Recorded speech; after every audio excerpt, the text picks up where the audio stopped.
Welcome to Seeing with Your Soul, the podcast aimed to inspire you to find your voice and become the best, truest, and most authentic version of yourself.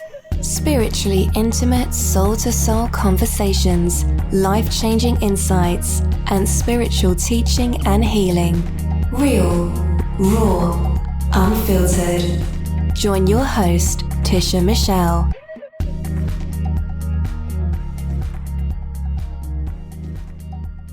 The lesson was painful. I'm grateful that I experienced it. Welcome and welcome back to Seeing with Your Soul with me as your host, Tisha Michelle. So over here, I like to get started with expressing some gratitude. So in this present moment, I'd say I'm grateful for those who are guided to me, such as you all. So I'm very intentional with my intentions. And yes, that does make sense. I accepted that before I incarnated here, my gifts were chosen. And in connecting with my higher source, I remember saying, I'm willing to take on the responsibility of being the conduit and delivering the messages, and to even show up when needed, when my ego and my human self may be questioning it. However, put me in the path and those in my path that are seeking and finding and ready to consciously evolve. And for that, people are guided to me in such a beautiful way. And I don't have to convince anybody of anything because honestly, that's not my purpose. And I'm not in the business to be trying to convince anybody of anything, right? So to my listeners, to my clients, to those who vibe on social media with me, to the unexpected conversations I have with people, the things that are random but aren't really random, I say thank you. Thank you for trusting in me. Thank you for being open to another voice and another perspective. Thank you for listening to the whispers that guided you to me. And those whispers sound different to everyone. But most importantly, thank you for trusting in yourself. So now your turn. Unless you are driving, I want you to go ahead and close your eyes. We're just going to get grounded. And now I want you to take a nice deep breath and just breathe in through your nose and out through your mouth. Let's do it again. Another nice deep breath, breathing in through your nose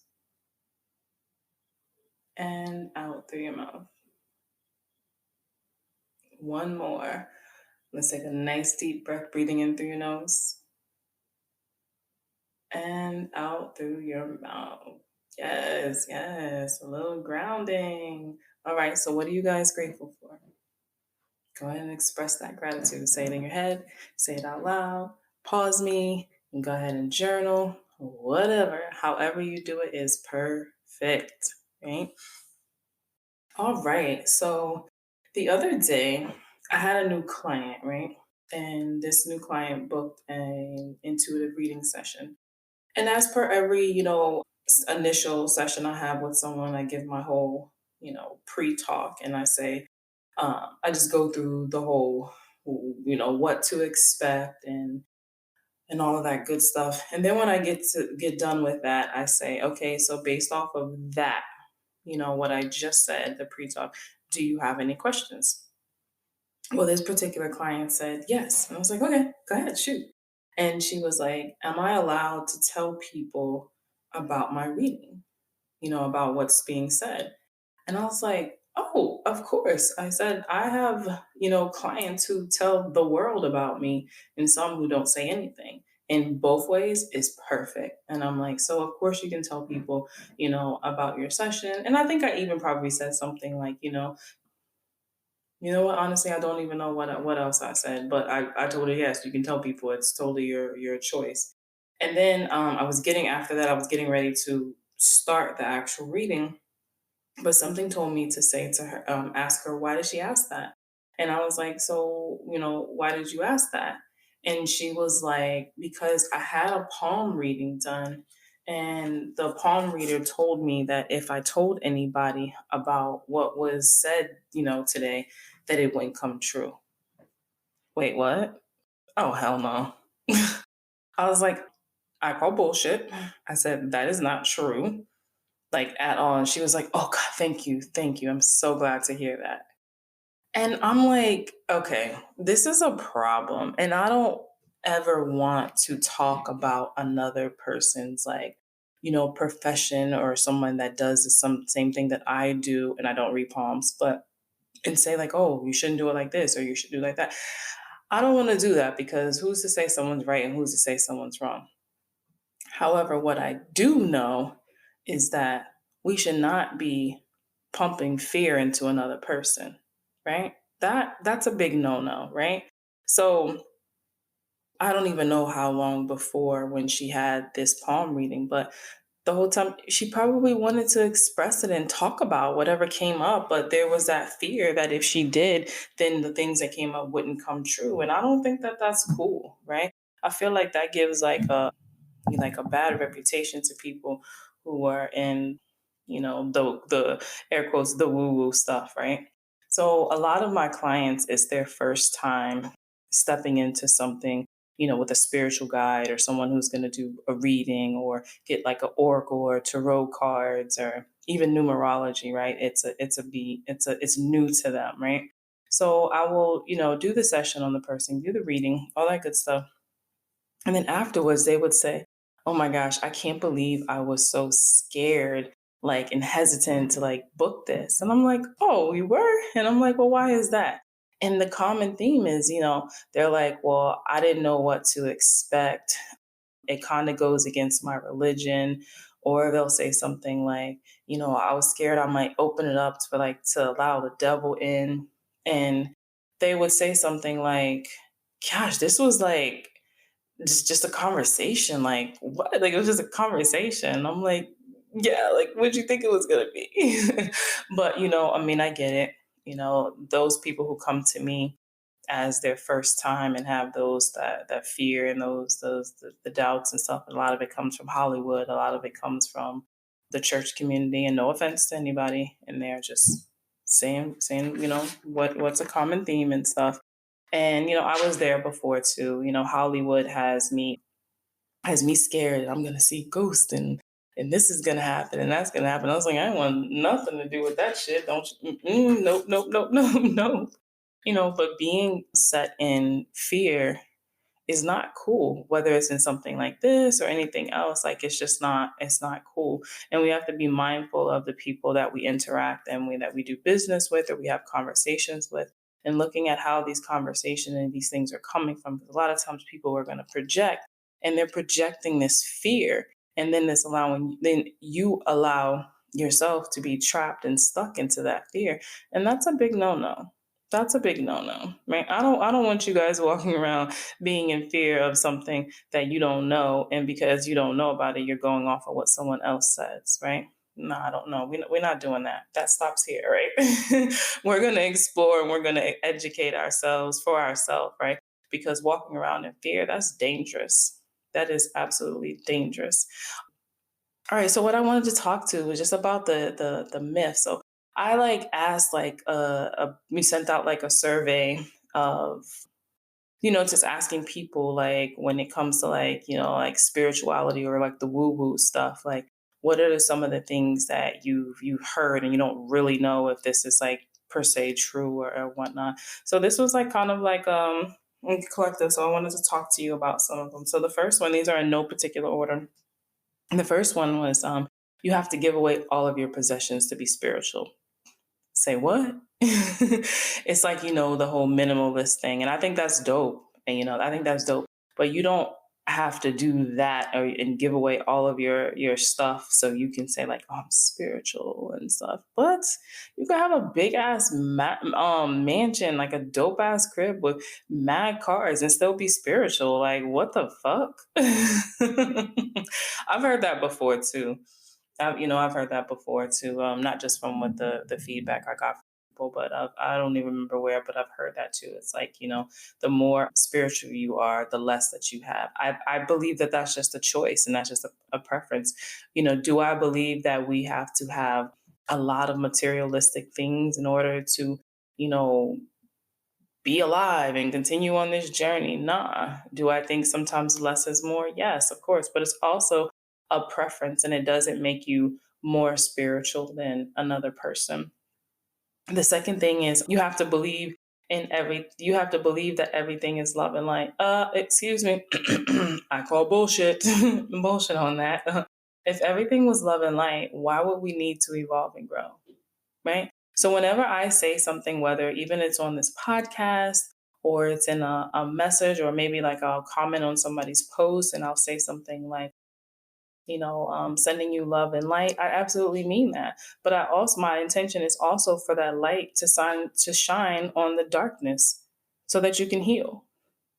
Right? Because I'm very intentional with what I say. It's not a trend and it's not a fad that everything has to be, love and light. That just to me doesn't make any sense because again, if everything was love and light, why would we be what would we evolving and growing from if everything was just love and light? Like, no, we need that light and we need that darkness, right? Just like we need the love and we need the fear, right? So when that fear comes up, instead of being stuck, like I was just talking about, instead of walking around and someone pumping this fear into us, we just say, oh, whoa, I'm afraid of that unknown. But let me explore that, right? Let me explore it. And as we, begin to explore it and then that fear starts to just seep away, we can then step into a place of love and being able to see things from a whole different perspective and, receive so much more. So we need them both. We need them both, right? So we just don't need to be stuck, walking around in fear of everything because it holds us back from evolving and growing. So that was actually like the number one thing was that everything has to be love and light. And that does, I'll be honest, drive me crazy with the spiritual community where it's like, oh no, just send some love and light to it. It's like, no, I'm not sending no love and light to it right now. I gotta unpack this shit. And when I'm unpacking it, ain't nothing love and light about it. We're gonna get there, but that's not where we start. So no, everything does not have to be love and light to, be spiritual or spirituality, right? The third thing, you have to believe in God or a creator. So I say this, believe in whatever you consider to be a higher power, or believe in if there is a higher power. That's for you. That's a part of your growth and your evolution and your process, right? You just have to remember that someone taught you that there was a higher power, and that higher power was called God. No one person is right and no one person is wrong, or no many people are right and no many people like are wrong. So I would just say, allow yourself to seek and explore for yourself and, come to your own conclusion if you believe that there is a higher power. And if so, you call that higher power whatever it is that you want to call your higher power, right? And so, where some people say God, some people say the universe, your higher self, source, then you got your spirit guides, your angels, your ancestors, you call you're your higher power, like I said, your higher self. Like it's whatever it is that you believe, right? So whatever it is that you believe.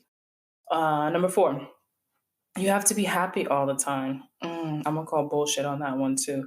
Like we can't heal what we don't feel, and not everything that we feel is happy, right? The key is to like feel all those feelings, but just do your best not to allow yourself to get stuck in it. So no, we're not walking around here all like happy, go lucky. So if I'm experiencing something that's bad, or I perceive as bad or awful or whatever, and then I just put a smile on my face, I'm just bypassing it. I'm just burying it so I can be happy, because I have to be happy because I have to raise my vibration. And while I do believe we do need to keep in a higher vibration so we can attract certain things, sometimes that vibration drops down low and we got to go through some shit. We got to go through some shit.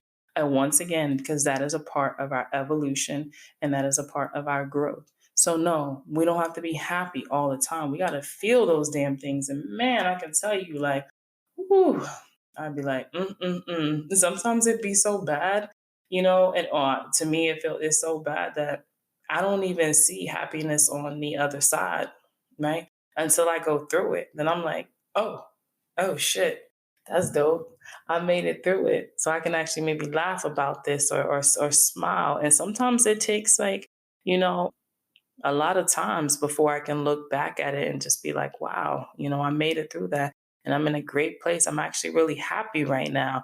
And, a part of it is I'm happy I actually went through that. So again, I call bullshit. You don't have to be happy all the time. You feel what you need to feel. You be in whatever emotions, whatever feelings you need to be in, However, like I said, just do your best to not get stuck in it, right? Because we got to evolve and we got to grow, right? Number 5. Oh, here's this one. You have to meditate all day and all night. Well, I love to meditate, but damn, imagine if that's all you did was just like, no judgment. What type of human experience will we be experiencing if we just meditated all day and like all night? Like, we came here to have this human experience. So we're here to have the best version of that human experience for us. And no, you don't have to meditate. And a lot of times people think, our myth is that, or misunderstanding or something is that meditating means you're just sitting there and just being still and just being quiet. There's a lot of forms of meditation. And I believe I talked about this on another podcast for my loyal listeners. You would have heard me talk about how, cleaning is a form of meditation, right? For me, it used to be, which I need to get back doing this, it used to be making soap, right? Whenever I'd be feeling a certain way, I'd just go and make some soap because, I'm focusing on that. And that's what the meditation is about, is focusing on that. So it's not about meditating all day and all night, just sitting and just being still. That's not what that's not what the case is. Now you can find things that is like your way of meditating, and if you make that a part of your spiritual practice. But no, it's not something that you have to do all day and all night. And if you don't, you're not spiritual. All right, number 6. You can't be sexual or special. And I'm like, look, you are unique. So stand out. Show how special you are. Show those gifts. So show those talents, right? And when you're doing that, not only are you freeing yourself from having to be conformed, being taught to be conformed, it also encourages other people, right? And to be themselves and to stand out and know that that's okay, right? And sex can be magical, it can be powerful, it produces life, but it can also be traumatic, awful, regretful. Either way, it's an experience that's part of your evolution and growth, right? So I've heard people say this, like, there's no way she could be like spiritual. Like I've seen her with like, post about like energy and crystals and stuff, but then I'm seeing her, twerking, and then I'm seeing, her, she's talking about this, and I'm like, what are y'all fucking talking about? I'm like, that doesn't make a person not spiritual because they like to have sex, right? That's a part of their growth. It's a part of what they're here to learn from. Maybe they're sleeping with multiple people. Doesn't mean that they're not spiritual. It means that the root of what's leading them to do that is a part of the lesson that they came here to learn. And that's just what that is, right? Number 7, you have to be perfect. You have to be a saint. Once again, Tisha Michelle is gonna call bullshit on that. Like, what? How you gotta be perfect and you have to be a saint? Like, I don't curse and I don't do this, and that's cool. Do your thing, but that doesn't make you better than the next person. So no, you don't have to be like, oh, because I'm going into my spirituality and I'm on this spiritual path. So now I'm gonna stop cursing and I'm not gonna do this. I'm not gonna jaywalk and I'm not gonna yell, and I'm not gonna lie, and I'm not gonna do any of these things because then I wouldn't be spiritual. No, if you choose to go that path, choose that path because that's what you feel is a part of your truth. That's what you feel is a part of your growth and like your desire, and you just don't want to do that. But don't feel like you have to be perfect or you have to be, a saint to be, spiritual. No, that's not. I remember somebody said that to me. Well, I don't know if they sent me a message or something, but they were like, "That's so wild." It was like, "You don't look like you're spiritual," and I'm like, "What does that mean? Like, should I be offended or something?" But I'm like, "That's interesting. Like, you don't look like you're spiritual," and I'm like, "Oh." And I think what that was, there's a lot of people who wear a lot of headgear, like the jewelry and things to highlight their third eye, and nothing is wrong with any of that. I think that's beautiful. Yeah. However, it puts this myth out there that that's, you're spiritual if you're in the, bohemian dresses and the white cloths around you and just the free flowing like a hippie. And that's you being spiritual. So if you don't look like that, then you're not spiritual. So when that person said that, I was like, what? But I mean, I get it. That's something that's being put out there, right? But I'm very practical, and my teachings is very practical, right? So, and I've gotten that feedback from so many people where they've thanked me from, speaking and teaching something in such an easy, practical way for them to understand. And once I started hearing that a lot from different people, I said, oh, okay, there's a theme right there. And then I realized that was a part of my gifts, is that, is taking creating the heaven on earth and being able to merge the spirituality with practicality, so people can understand it and it doesn't feel foreign to them. It doesn't feel like it's something more that's a structure in this process that they have to do. And it's just like, no, let me tell you what this is like. And you already know, if you've been listening to me for a while, like I'm just me, right? And I'm going to say it as practical as possible. I'm going to give, examples that's relatable and all, because there's no particular way that you speak or you teach or you say things that makes you, spiritual, right? I just feel like, people just be selling this myth of what, spirituality, is, or they're selling this myth of the woo-woo stuff. And a lot of people fall for it and they don't allow themselves to come to conclusions on their own, So here's the deal. Everything is spiritual. This is your incarnation, and you get to choose how to experience it. So don't let anyone sell you a myth or pump you up with fear, that stops you from living the life that you desire, living the life that you want, living the life that you feel like you need, and just plain living. As always, thank you guys so much for spending your time rocking out and vibing with me. Until next time, bye. Thanks for tuning in to Seeing with Your Soul. If something you heard resonated with you, feel free to rate, review, and share with others. If you are looking to go deeper, you can connect with Tisha Michelle on Instagram at Mindset Slayer or visit www.healingalignedglow.com.